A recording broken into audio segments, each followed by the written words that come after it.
আমাদের কাজ ছিল, আমাদের 2টা কাজ ছিল আজকে। তো আজকে আমরা উত্তরা কাজ ছিল আর হচ্ছে মোহাম্মদপুর কাজ ছিল। আসার পরে হচ্ছে আয়েশার বাবা আজকে কল দিছে, তারপর হচ্ছে আয়েশার সাথে কথা বলছে। কতক্ষণ কথা বলার পরে হচ্ছে আয়েশ রাতে ডিনার করে তারপর হচ্ছে ঘুমাইছে।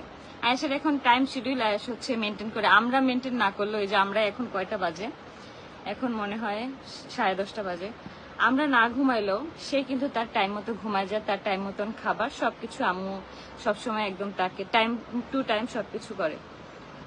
ইন্ডিয়া থেকে হচ্ছে মানে বুঝে বুঝে খরচ করা ভালো। ফার্স্টেই যে কিনে খরচ করে ফেলবে এমন কোনো কিছু না। আমি যাই করি, আমার যখন যেটা প্রয়োজন আমি সেটা বুঝে শুনে তারপর হচ্ছে সেটা করার ট্রাই করি।